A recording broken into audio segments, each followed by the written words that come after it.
All right.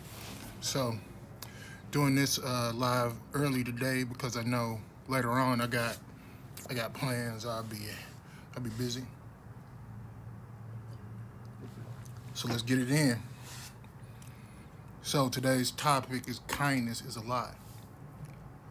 I know this is gonna be a little controversial, but it is what it is. Here it is. So people have been asking me about why and purpose a lot, and so I have to tell people I'm known for doing everything by myself. I'm known for choosing suffering. I'm known for choosing the hardest way possible to do things. I do it chronically. um, so check this out. Now, oftentimes, like in everything that people are doing, you you you develop these certain views. So for me, growing up, I developed my narcissism. And in doing so, one of those things came from the trauma that I related all kindness and things when people did nice things for me. I related them to that pain that that person caused me after the fact. So I never actually liked accepting kindness. I never wanted a hug. I never wanted your affection. I never wanted those things because your kindness was a lie. And so it developed this reaction in me, which said that, you know what? If somebody's being nice to me, they want me. They want something. They want to hurt me, or they are going to do something negative toward me. And in that, it developed the following things. So I'm going to show you a couple of things. Now, while the trauma of the situation was quite negative on the long term aspects, there were a lot of good things I actually was able to develop and learn from it. So, the first one, oftentimes, so like as far as being an entrepreneur and being able to make money and being able to go out and increase or bring in cash flow when I needed it, to be able to infuse cash into my life legally, let's just add that in. It was the ability to actually understand that at this moment I have the opportunity to make money. I did not, and I was not going to ask somebody to give me money. I was not going to request that somebody pay me or pay me for something that I couldn't do. I always delivered a service. I always delivered a way to help people.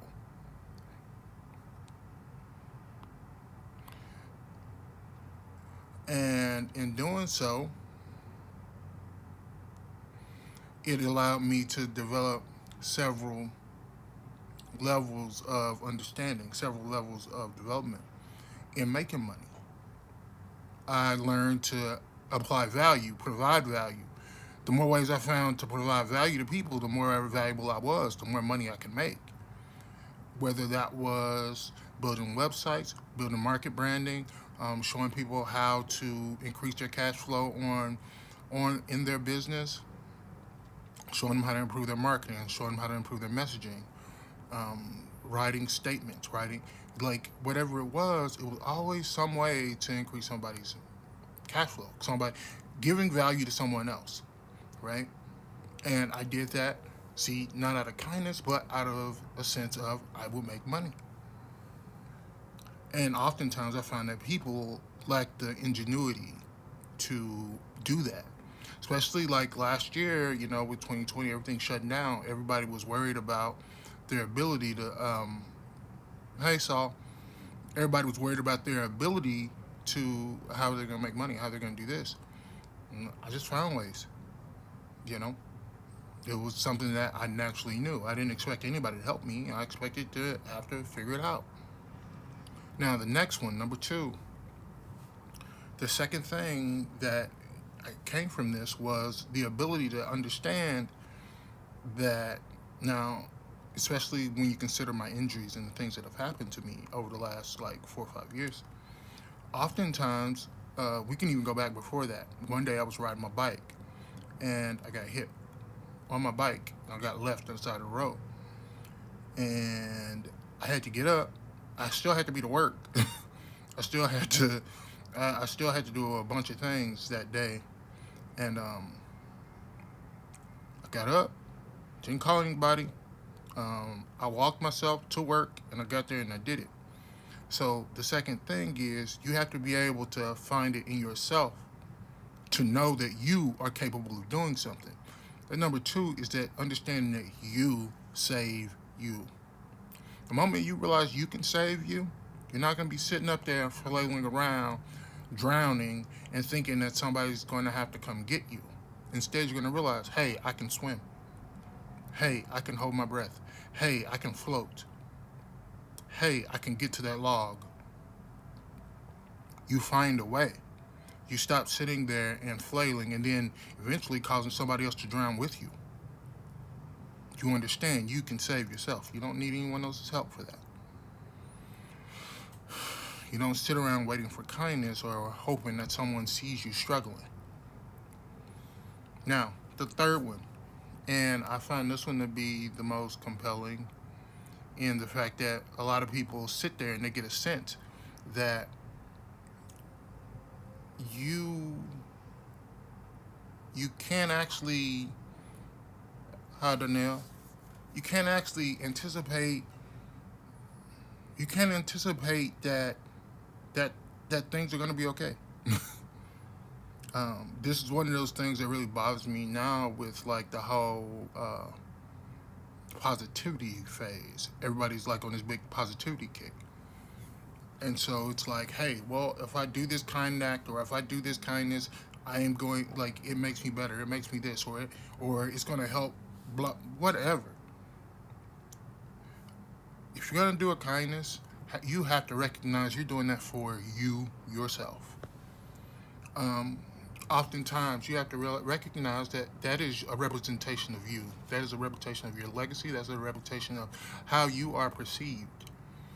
No matter which way you cut it, if you're sitting up there and you're thinking that, you know, hey, I gave, like, it's just like the same reason why people sit up there and they wonder why you recording yourself giving money to the homeless. Like, don't do it. Like, if you give them money, give them money. Then walk away. Nobody cares. That's between you and the person you help. You have to understand that when you're sitting up there, your kindness is a representation of you, and that's it. You don't have to tell anybody. You don't have to announce it. You just do it and shut up and move on. And so often, and then it's what's more surprising to me, especially when I tell people that. I'm like, when people say certain things and they see me get irritated or irked by the fact that they're like, oh, well, I'm just trying to be kind. I'm like, I'm going to bite your head off. And they're wondering, why do I become the dragon at that moment? I'm like, because I didn't need help. I got it. And I don't want, like, for one of the biggest things, like, especially so, like, with this whole injury, head thing, yada, yada, yada, like, my dad calls me, and he was like, he's so upset. He was so upset because, like, I refused his help. And then he was like, I know you. You'll sit there, you'll starve, you'll do whatever to go get, to, like, just be me and not answer to anybody else. Like, I like it that way. If I have to suffer for me to get what I want, so be it. But at the same time, I'm also not I'm not the reason that you're going to, I'm not the reason you're going to get into heaven. You're not going to save me. You're not going to do any of that. I got it. And and with that understanding or with that sense of thought and sense of self, I think that it also shows me oftentimes that people who are sitting there and they do kind things and they fail to realize that they're doing kind things more for them than they are for the other person. And then they end up getting hurt.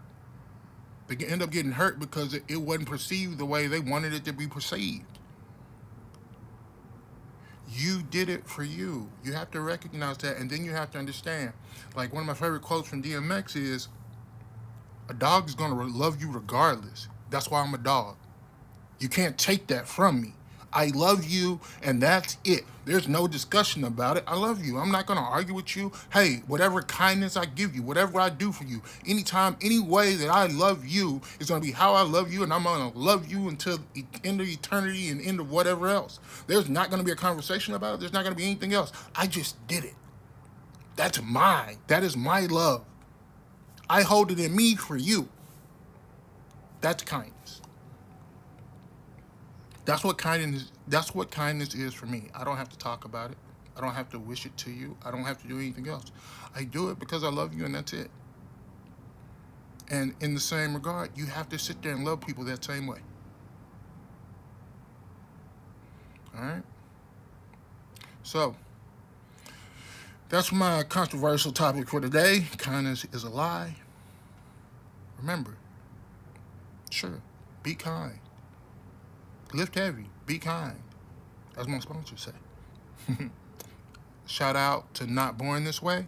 Be sure to go check them out at Not Born This Way on IG. Um, and after that, hey, y'all have a great day. Love you.